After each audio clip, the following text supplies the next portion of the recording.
What's up, everybody? We're back. Yeah. Hey, welcome back to the Metalhead's Journey. Hey, so we're on to the next list this week. Not confusing at all. I know we're doing 4 lists at the same time. I don't apologize for that because, look, we're doing a lot of good music. And this is no exception. We are on to the prog metal list this week. We are doing the first of 5 albums from Symphony X. Just follow along, just so you guys follow along. With the prog list, we're doing something a little different than the other 3. For the prog list, we're doing the big 4 of prog. So Symphony X, Queensryche, Fates Warning, and Dream Theater. So we did Dream Theater the last time we did this. So now we're doing the first record for Symphony X. This is Twilight in Olympus. Hey, while you guys are here, hit the like, hit the subscribe. Let us know what you think about this album down in the comments. And let us know if you're looking forward to any other albums that are going to be on this list. So we'll do a little bit of the history of the band, the history of the album, and then we'll get right into it. So we got Symphony X. This is Twilight in Olympus. Symphony X, formed in 1994, is an American prog metal band from Middleton, New Jersey. The band was formed by former Gemini guitarist Michael Romeo? I don't know. I'm going to go Romeo because it sounds better. Symphony X's music includes complex timings and odd meters while incorporating elements of heavy metal and progressive rock.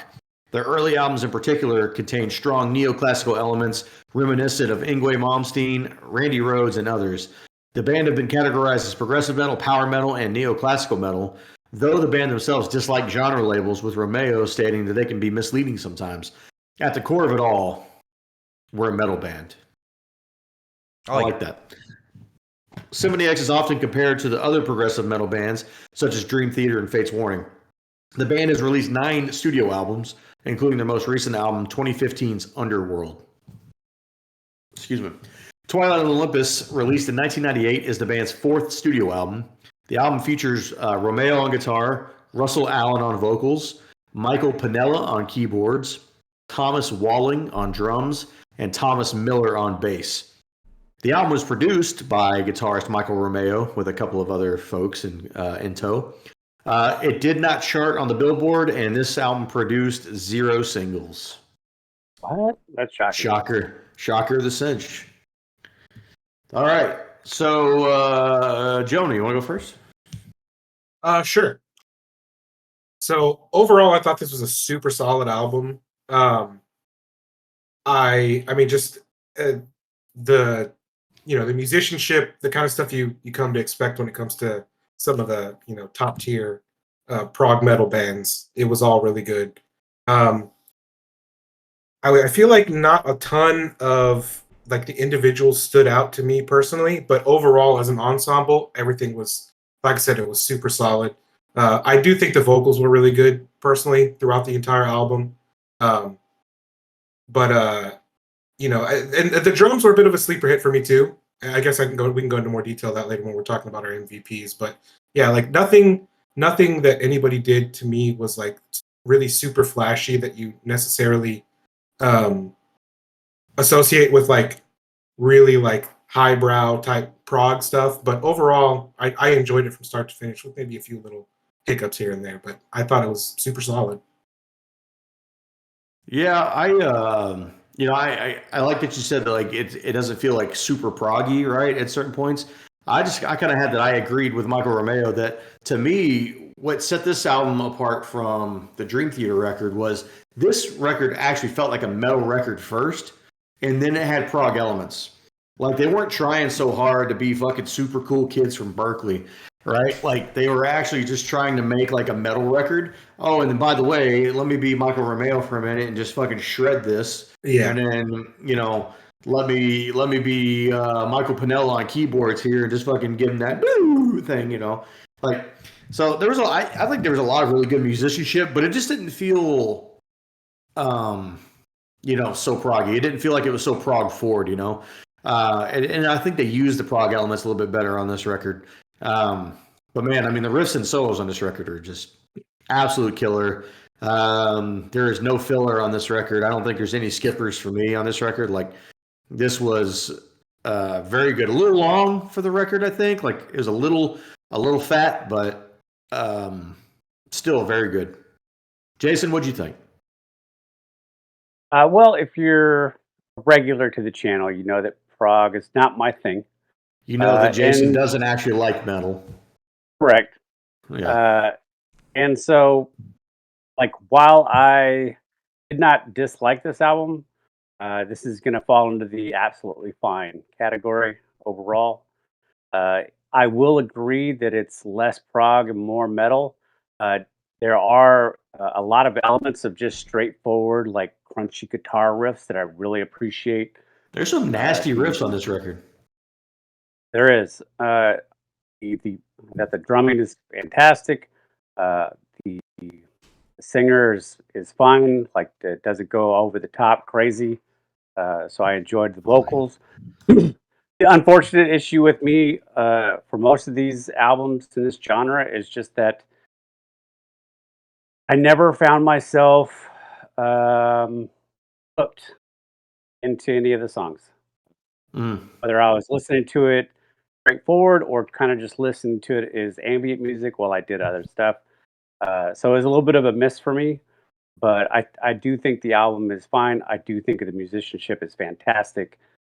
It's just, I don't know, man. It just didn't hit. I think you're listening to the album wrong, Jason. Like how are you not like immediately hooked whenever Smoke and Mirrors kicks in, dude? And it's just fucking like shreds your face off. I agree. And then it doesn't go anywhere for me. Like, there's no. What do you mean? Then it goes into a tasty ass riff, and then you got Russell Allen fucking laying on some tasty vocals. It never goes into any verse that I could give two fucks about, and none of the choruses are memorable to me. What about Church of the Machine? You don't even know this song. You don't even know the song. Two songs. What about the song on there called Large Fries? I'd never. Is that a really good song too? Yeah. Okay, he's making it up now. I like the Cream in a Milkshake. Yeah. Okay. That one. Yeah. Yikes. Yeah. Did you have anything more to add, Jason? I didn't want to cut you off. No. Like, this was an absolutely fine album. Okay.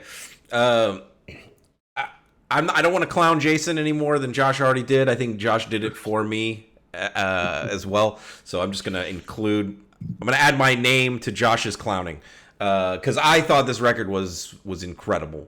I've definitely slept on Symphony X. I was aware of them prior to this whole journey. And there's one album of theirs that I am fairly familiar with. It is on this list. Me too. Yeah, I know that for a different reason. There is another album on this list that I am familiar with that I did listen to at the time of its release, but other than that, I had not heard this record. And man, they're really, really good. These guys are incredibly talented. I completely disagree with Jason. I think the songs are incredibly catchy. I found myself singing along to most, if not all, of the choruses, and in fact, like some of the verses of the songs that I really, really favored. I was getting to learn the verses pretty quickly. I think Russell Allen as a vocalist, comparing him directly to James LaBrie, I think James LaBrie is a little more operatic in his vocals. So if you want, I think James LaBrie probably has more of a range, or at least that he showcases, right? I don't know. Yeah, I think he's probably technically a better singer, right? Yeah. Whereas Russell Allen gives me more of like a Ronnie James Dio adjacent type of vocal performance, maybe with a little more grit to his voice. He's more of a metal singer to me, and less of a prog metal singer, which I think, I think I predict that Josh probably appreciates that more. I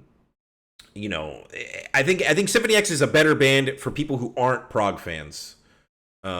Because they're a better entry into prog because they're just not as daunting, right? They just don't have they do have 20 plus minute songs, but their overall songwriting is a little bit more rooted in just heavy metal, and I really appreciate that. And I mean, even the long song on this record, Through the Looking Glass, like the intro it does have some prog elements where it's a little bit drug out, but I thought that song was even really good. So I agree with Josh. There's no skippers. Once you hit about the 6.5 minute mark on that Through the Looking Glass, yeah, it's on like Donkey Kong. Yeah, I mean, I don't think there's any skippers on this song on this album either. So really enjoyed it. Very excited to hear more from this band.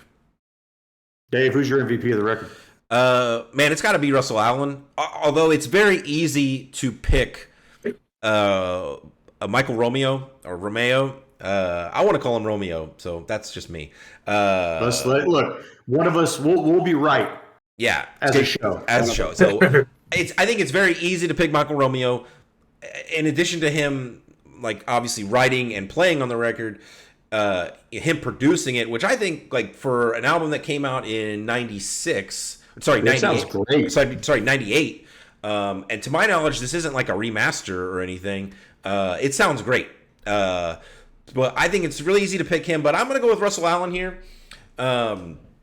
He does get songwriting credits for lyrics and stuff like that. So he is not just a singer in the band. He is a songwriter as well. And I think his vocal performance is incredible. He kind of stole the show for me.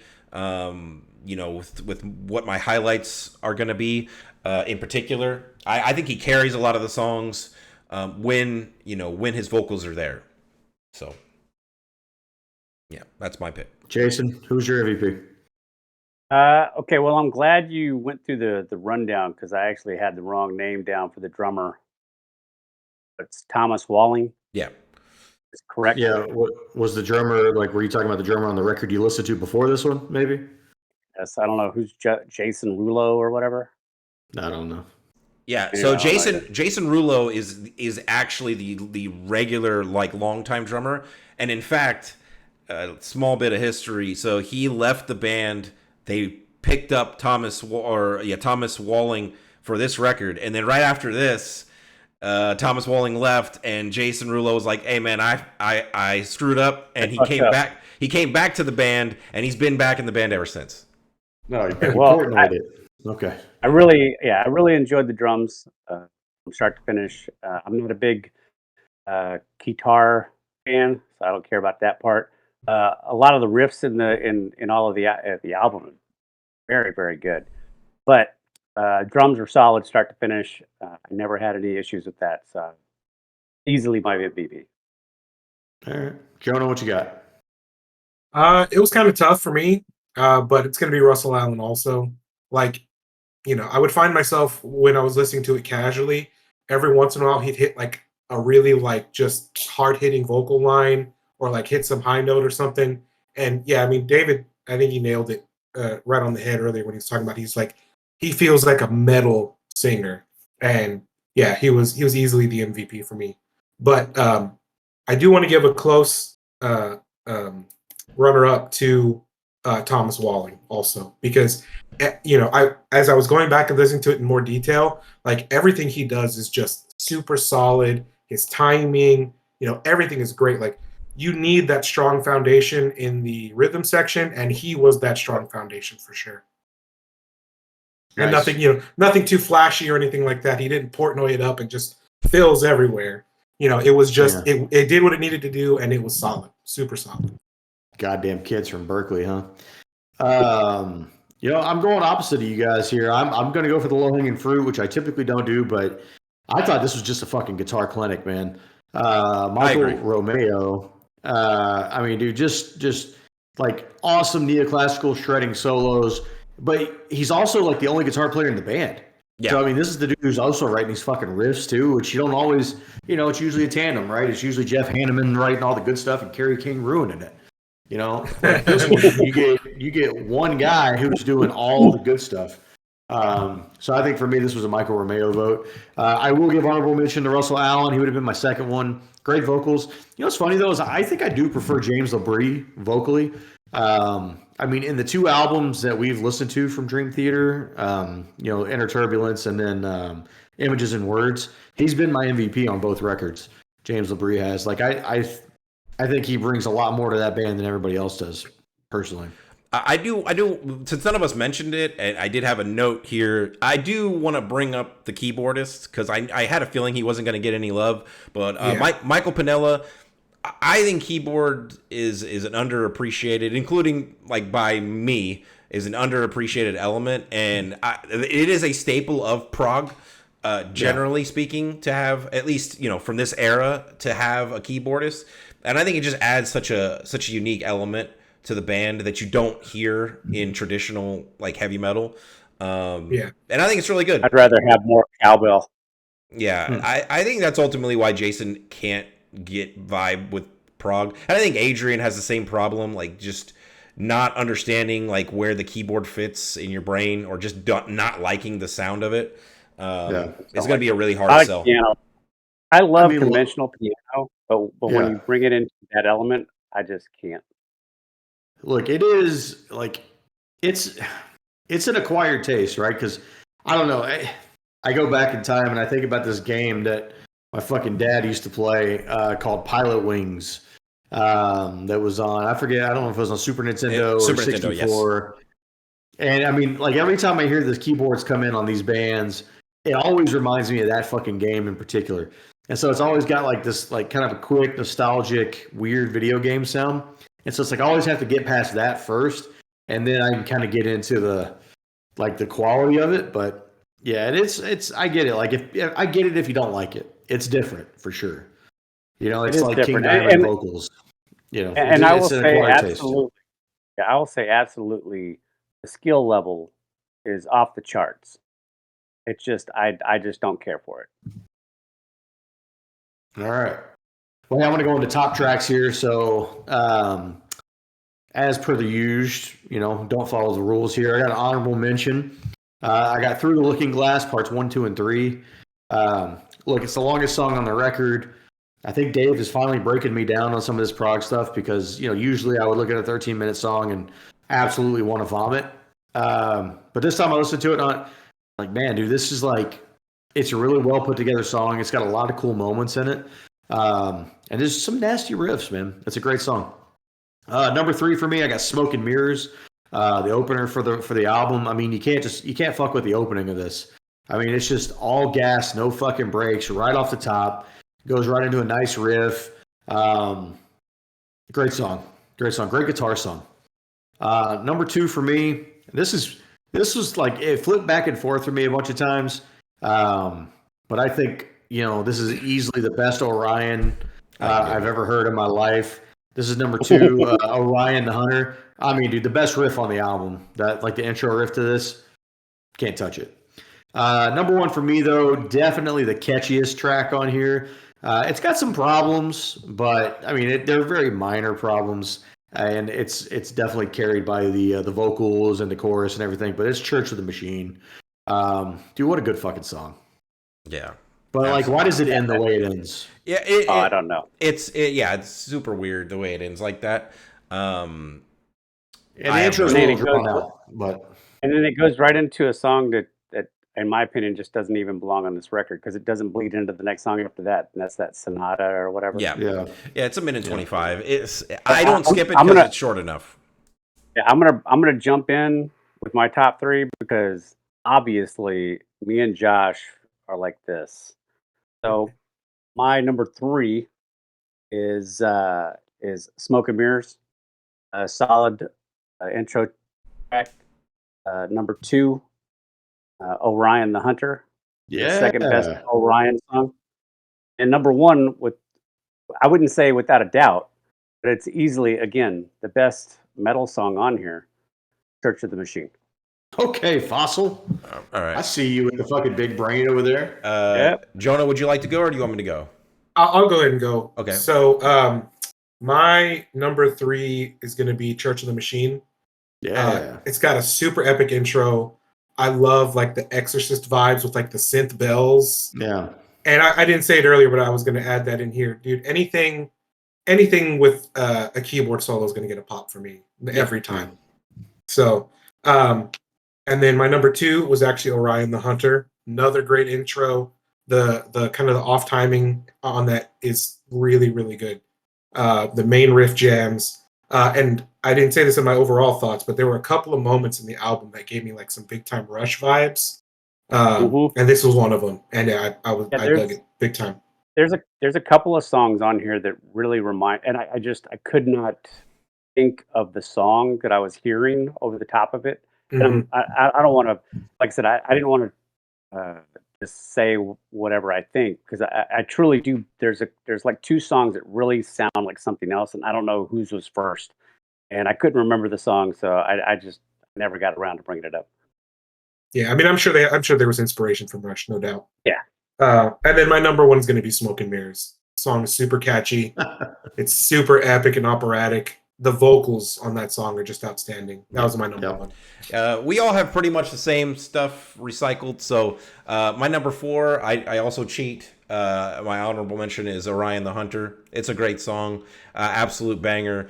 Dude, it's criminal. It's not in the top 3. That's absolute horseshit. I mean, that just speaks to the greatness of the record. So my number 3 is Through the Looking Glass. I think it's an epic song. It's like every time it comes on, every time I got to it, I think we don't talk about this enough, but it was perfect track placement on the record, because you get like 3, I'm not counting Sonata, but you get like 3 bangers, 3 relatively heavy songs, and then you get things kind of slow down a little bit for Through the Looking Glass until it gets kind of to the halfway point. But great song. My number 2 is Smoke and Mirrors. Excellent opening track. Can't say enough about it. I think it's a perfect way to open the album. And number 1, absolutely Church of the Machine. That was an instant favorite for me. Like on first listen, like as soon as that song finished, I was like, oh, that's going to be in my top 3. I didn't know what number it was going to be, but I knew right away it was going to be one of the better songs on the record. I could just feel it. The chorus is money. Oh yeah. I love how it starts with the chorus too. After kind of like the little opening interlude. You don't get that a lot in music. You don't really get a lot of songs that open up with the chorus. Yeah. This is one of the few. Yeah, excellent showcase of Russell Allen's talents, and great solos, both keyboard and guitar across that song. So, yep, that's it. 9-minute song, and it doesn't feel 9 minutes. No, it doesn't. No. All right. Well, hey, did anybody have any skippers? Jason, I'm looking at you.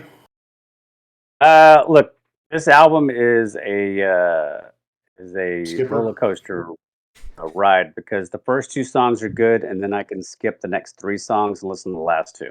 Wow.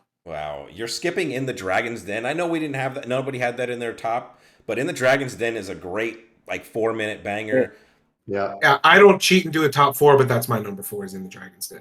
Yeah, I with my rating system, they all scored.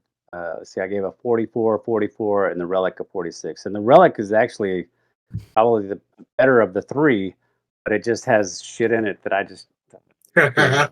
Dude, all those. There's not a single skipper on here, and none of us talked about Lady of the Snow either. But I love that closing track. That's a good song. For me, that's actually my weakest track on the album. I would agree with Jonah. That is the weakest. I mean, look, it's not a skipper by any means, but if I were to skip, I would turn it off after Orion. If I were. Yeah. I think it's a good song. Anyway. All right. Well, hey, let's get into the scores here. So just give everybody a heads up. The way we score the album is a little bit different. For a lot of folks out there, 7 would be an average score. For us, it's a 5. So if an album gets anything, it's like a 4.9 and a below. That's various levels, so we would not recommend you listen to that record. If it gets anything between like a 5 and above, that's various levels, so we would recommend it. And if it gets anywhere between a 9 and a 10, that's like all-time classic level. So, Jason, I predict you're going to have the worst score, so why don't you go first? All right, Dave, what did I give Dream Theater? A 6.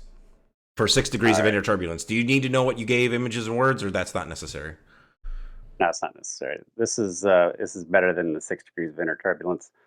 I agree. I like I said again, this album is not bad. It's just not I for would you. definitely recommend it. It's just not for me. I gave it a 6.2. In my head, as soon as I heard 6, I thought you were going to say 6.1. Oh man, that's criminally low. All right, I'll jump in here real quick. Jason, though I disagree with most of your takes when it comes to metal, I agree with this one. This is absolutely a better record than 6 Degrees of Inner Turbulence. I think musically it's better. I think it's better put together as a record, right? Maybe it's just because I'm a booger eater and it's easier to consume. Whatever, right? It is what it is. This is 25% of my show. I can say what I want. Listen. Real life, I'm trolling Dave a little bit on the inner turbulence thing, but for real, there is one good riff on 6 Degrees of Inner Turbulence, maybe 2, maybe. The rest of it is just like fucking just thrown together shit. Like, dude, there is so many good riffs on this record. It's easily better. I don't remember what I gave the other one. You gave it a 6.0. You gave it a 6.2. 6.2. Okay. I need to lower that score to create the more realistic delta here that this should have. Okay. I'm just joking, but this is an 8.1 for me. Okay. Wow. Look at you. This record fucking slaps. I agree. Jonah, where are you at? I'll go last. So, despite what my comments may have led you to believe, I did really, really enjoy listening to this album all the way through. So I ended up, Lady of the Snow definitely drug down the average for me personally because I gave that song a 5. I think it's absolutely fine. But everything else I think is rock solid. So my score ended up being a even 7. A tie for Jonah. He's a tough grader. I don't say Jason's a tough grader. I think Jason just has bad opinions. So I love you, Jason. I'm just messing around. Yeah. Okay. I love Prague. So my scores are probably going to be a little bit higher than the average. Although this isn't a crazy score. I did agree with you all that it's better than 6 Degrees of Inner Turbulence, which is surprising for me because that was the first Dream Theater record I ever heard. So, but this one is a better put together record. I agree. I have it at an 8.4, which very good score. That puts us at a 7.43 B tier score, which I think is great. Considering Jason is at a 6.2, I think that's great. Yeah, that's fair. Where does that rank versus Inner Turbulence? It is a full, basically a full point higher, 6.38 for 6 Degrees of Inner Turbulence. So it's over a full point higher. And you know what? I don't think that's wrong necessarily. I see this every time we bring up 6 Degrees, but the highs on that album are so high for me. So there are moments on that album where I'm just completely blown away. But when you do the math and add it all together, that's why it gets such a low score. For for those keeping score from way back when, this actually scored higher than Dream Theater's Images and Words for us. Now, I know it wasn't Jonah who scored that. It was Adrian. But that album only scored a 7.1. Wow. So I gave that shit a 9. Yeah, you did. What did I give it? 5.5. Oh, what a moron! Jason, you're the dumbest motherfucker I know, dude. Yeah, for real. No, so actually he gave it a 5.6. Adrian gave it a 5.5. So those two scores drug it down. Wow. What'd you give it? Me? I actually gave it an 8.3. So I rated this 0.1 higher than that. Wow. All right. Well, hey, if you rated this video 0.1 higher than our last one, go ahead and hit that like, hit the subscribe. We're putting out weekly metal content right now. We got metal reactions, metal reviews, metal time machines, metal brackets, and all kinds of other cool shit. And hey, in the meantime, live long and prosper. Take it easy, everybody. Later. Peace.